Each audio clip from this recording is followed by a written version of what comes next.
A veces, el mayor error de los padres no es amar demasiado, sino amar sin sabiduría. Cada elección que hacemos como adultos deja huellas en el alma de nuestros hijos. Y un día, cuando menos lo esperemos, esas huellas se convierten en caminos que ellos mismos recorrerán para bien o para mal. Durante el reinado del emperador Carlos de Castilla, una época donde el cielo se temía más que se admiraba y los rezos eran moneda diaria para calmar la culpa, vivía en un tranquilo pueblo de Segovia una pareja de nombre Sánchez. A lo largo de casi 2 décadas, vivieron con la esperanza marchita de tener un hijo. Intentaron de todo: remedios de curanderos, promesas a santos, plegarias en madrugada. Nada. Pero el destino, caprichoso como siempre, decidió escucharlos cuando ya peinaban canas. Y así nació Rafael. No fue un nacimiento, fue una proclamación. La alegría de la familia se convirtió en devoción ciega. Lo vistieron con seda cuando apenas gateaba. Lo alimentaban con frutas que no podían pagar. No había deseo suyo que no se cumpliera. No era una palabra que simplemente no existía en su mundo. Creció creyéndose dueño del cielo y de la tierra. A los 9 años, era un pequeño tirano con corona invisible, pero con poder absoluto dentro de su hogar. Un día, llegó una misiva urgente desde Toledo, de parte de la madre de Doña Carmen, la madre de Rafael. El tejado de su antigua casa se había venido abajo con las lluvias y necesitaban ayuda. Don Mateo, el padre, preparó sus herramientas con calma y anunció su partida. «Hijo, voy a ayudar a tu abuela. Puede que no regrese esta noche». Rafael dejó caer su cucharón, sus ojos se enturbiaron de rabia y con voz áspera de amenaza infantil gritó: «No, vuelves esta noche o te mato». Mateo rió con ternura. Tomó esa amenaza como uno de los tantos berrinches sin consecuencia. «Está bien, campeón. Haré lo posible. Lo prometo». Y partió sin mirar atrás.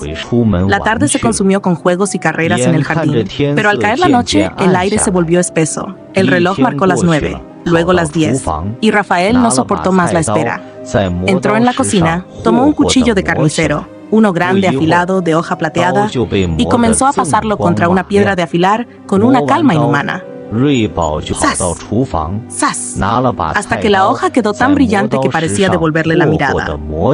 Luego, sin decir una palabra, subió a su cuarto y se metió en la cama. Doña Carmen lo había visto todo. Desde la sombra del pasillo observó cómo su hijo sostenía el cuchillo, cómo sus ojos no pestañeaban, cómo la amenaza de la mañana no se había esfumado como otras veces. Por primera vez sintió miedo, no por ella, por su esposo. Su corazón palpitaba con angustia. Una idea desesperada se le cruzó por la mente.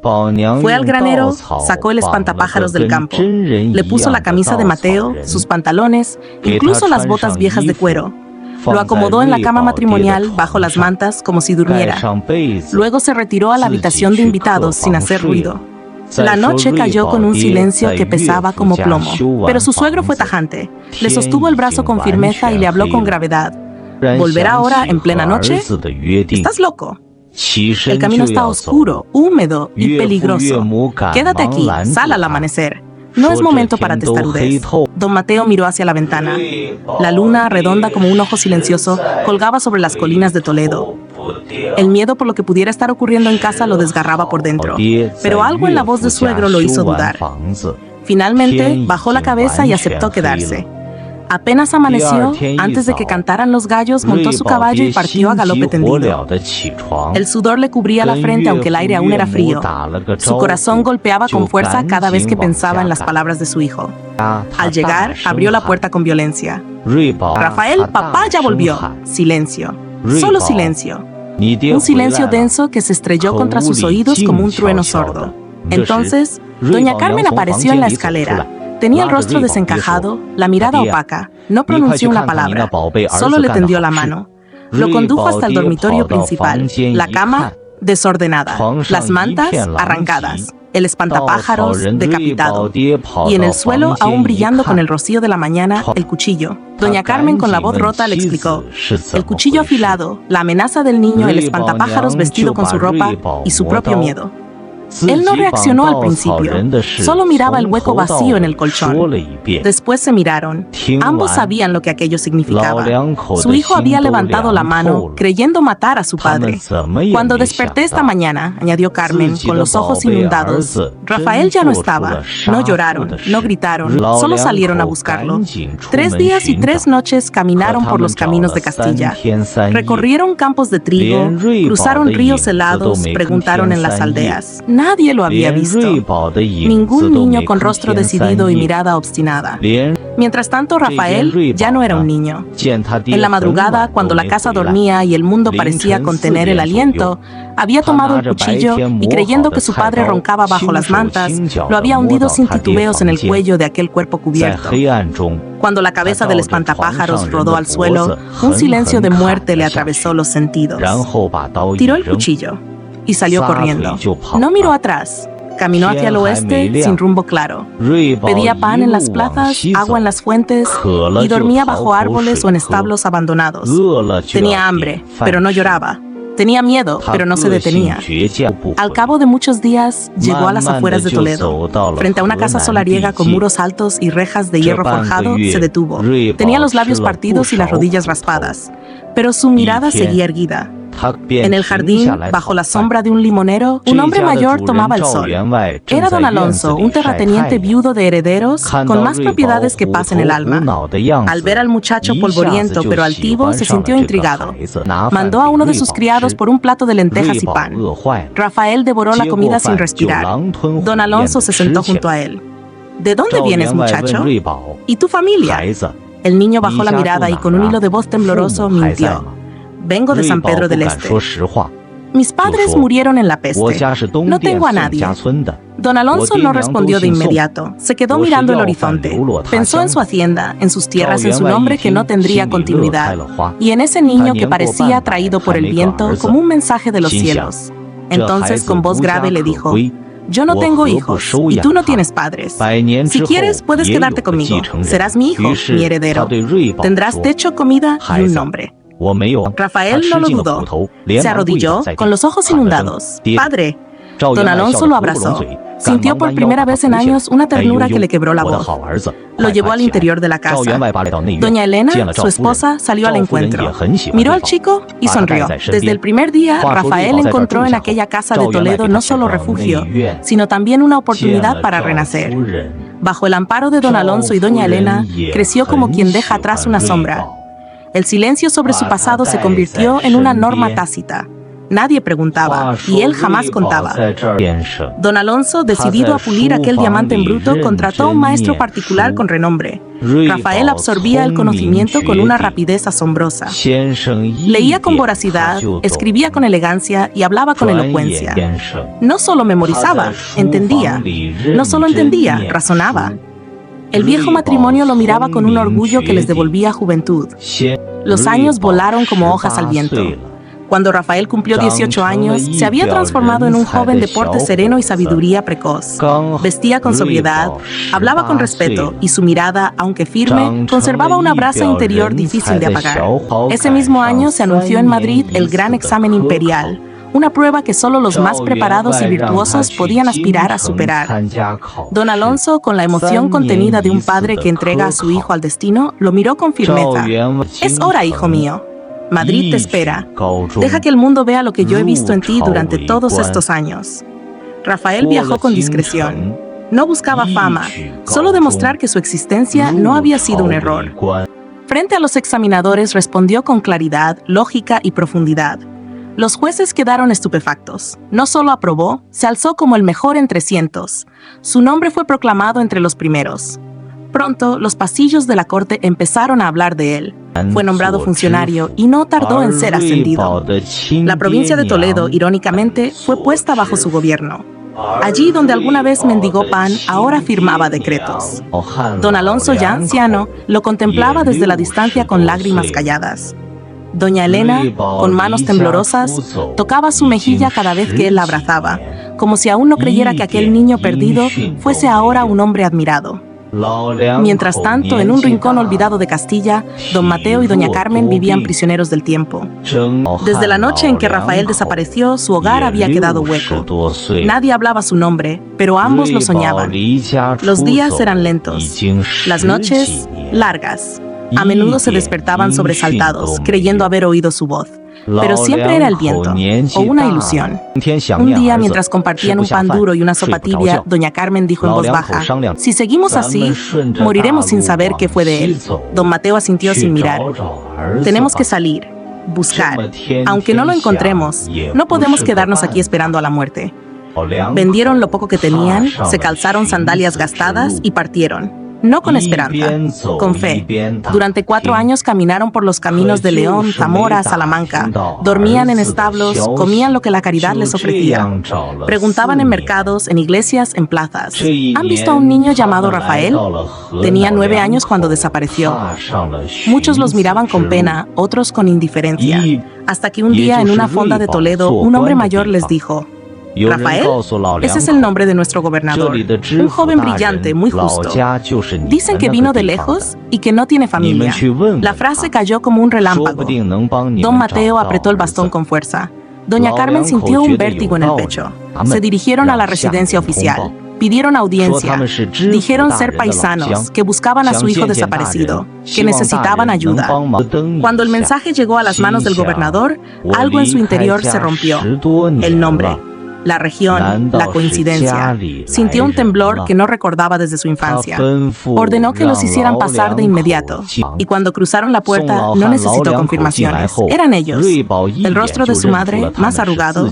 La espalda de su padre, más encorvada. Pero eran ellos. No había error. Pero cuando lo vieron, no lo reconocieron. ¿Cómo podrían? Aquel joven alto, de mirada serena y túnica bordada, rodeado de escoltas y símbolos del poder, no tenía ya nada que ver con el niño caprichoso que una noche desapareció dejando tras de sí una casa vacía y un cuchillo ensangrentado.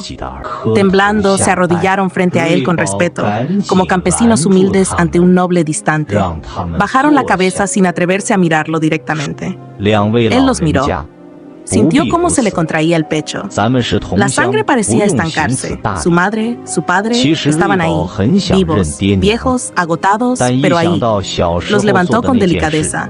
«Por favor, no se arrodillen. Aquí todos somos de la misma tierra». Las palabras le costaban. Querían salir como torrentes, pero se estrellaban contra una barrera invisible. Una verdad lo quemaba por dentro. El deseo de abrazarlos chocaba con el peso de la culpa. La imagen del cuchillo cayendo, el espantapájaros decapitado, el silencio posterior, lo ahogaban. No pudo decir la verdad. No tuvo fuerzas. Fingió. Preguntó de dónde venían, qué los traía hasta él. Y ellos, con ojos nublados por las lágrimas, contaron todo. El hijo perdido, la noche del miedo, los años de búsqueda entre caminos y pueblos, las noches sin sueño, la esperanza que no se apagaba. Él escuchaba sin respirar. Cada palabra era una lanza. Cada recuerdo, un juicio mudo. Cuando terminaron, guardó un instante de silencio. Luego dijo con tono sereno: «Queridos paisanos, han pasado muchos años. Tal vez su hijo ya no esté en este mundo. No sigan buscando en vano. Dejen que yo me ocupe de ustedes. Aquí tendrán cama, comida, cuidados. Ya han sufrido bastante». Ellos lloraron. No por tristeza, sino por la bondad inesperada. Aceptar fue fácil. Después de todo, ¿quién les había ofrecido algo tan generoso en todos estos años? Los alojaron en una pequeña casa dentro del jardín del palacio. Tenían ropa limpia, médicos atentos y criados que los cuidaban día y noche. Pero el alma seguía inquieta. El tiempo pasó, y aunque la comida era buena, el descanso era pleno y el trato era amable, ellos, hijos del campo, nacidos entre surcos y maíz, no sabían estar de brazos cruzados. Un día, con humildad, se presentaron ante el gobernador. «Señor, permítanos trabajar. Nos cuesta vivir así sin hacer nada, como si no valiéramos para más». Rafael, que ya los conocía en sus gestos y en su forma de hablar, no discutió. Mandó traer un montón de ramas finas curvadas por naturaleza y les dijo: «Pueden ayudarnos enderezándolas y atándolas en haces. Es una tarea sencilla, pero útil. Durante semanas, los ancianos trabajaron con entusiasmo. Las ramas obedecían con facilidad y eso les devolvía dignidad. Pero un día las ramas empezaron a llegar más gruesas. Algunas, del grosor de un pulgar, ya no cedían. Las manos temblorosas no podían más. Frustrados, regresaron. «Señor, lo intentamos. Pero estas ramas ya no se enderezan. No queremos seguir recibiendo sin aportar nada. Rafael los observó largo rato, y luego habló con voz firme, sin levantar el tono. Tienen razón. Las ramas finas se moldean, las gruesas ya no, como los niños. Si no se les corrige a tiempo, luego es demasiado tarde. Ese fue el error que ustedes cometieron conmigo. Las palabras cayeron como piedras. No hubo gritos, no hubo reproches, solo una verdad desnuda. Ellos bajaron la cabeza. El peso de los años ahora también era el peso de la culpa. Pasaron unos días en silencio. Una mañana pidieron hablar con él. Queremos volver. Extrañamos nuestra aldea, nuestro rincón, nuestro pasado, aunque duela. Rafael no dijo nada. Ordenó preparar una suma generosa. Mandó criados a escoltarlos. Y los vio marchar. Al llegar a casa, los vecinos se acercaron a saludarlos. Querían saber si por fin habían encontrado a su hijo perdido.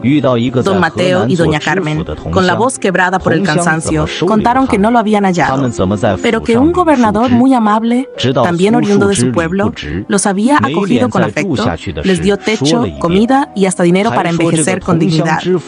Los vecinos se quedaron en silencio. Y luego, con ojos muy abiertos, dijeron casi al unísono: ¡Ay, Mateo, Carmen! Ese gobernador era su hijo Rafael. ¿No lo ven? ¿Quién más haría todo eso por ustedes? Solo un hijo lo haría.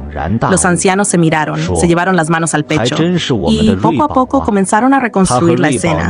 El rostro del gobernador, su edad, ese gesto extraño de pedirles que enderezaran ramas secas. Entonces lo entendieron. Claro, era él. Era su Rafael. Y entre lágrimas comprendieron la verdad. Aquel encargo no era un simple favor, era una metáfora, un mensaje disfrazado de tarea. Su hijo, con dolor contenido, les había mostrado lo que ellos no supieron ver antes, que criar con indulgencia sin límites ni corrección es como dejar que una rama crezca torcida, y cuando ya está dura, ya no se puede enderezar. Lección de vida: el amor que corrige también es amor. Esta historia conmovedora nos recuerda una verdad profunda. Todo lo que sembramos en el corazón de nuestros hijos un día florece. Si sembramos con sentimientos sin límites, cosecharemos rebeldía difícil de corregir. Si sembramos amor con firmeza, cosecharemos gratitud y madurez. El hijo no olvidó a sus padres, aunque ellos no lo reconocieron. Él no les reclamó, no les reprochó, solo les ofreció cuidado, compasión y una metáfora para que comprendieran por sí mismos. Así actúa la ley del karma. No castiga con furia, sino que enseña con sutileza. La vida siempre devuelve, tarde o temprano, las semillas que hemos sembrado. Si sembramos negligencia en la crianza, recogeremos dolor. Si sembramos guía, corrección y amor sincero, recibiremos respeto y unidad. Educar es un acto de responsabilidad espiritual. Guiar con claridad hoy es construir un futuro con menos lágrimas. Recuerda, el verdadero amor no es el que da todo, sino el que da lo justo en el momento justo. Porque un árbol que se deja torcer desde pequeño, después ya no se puede enderezar.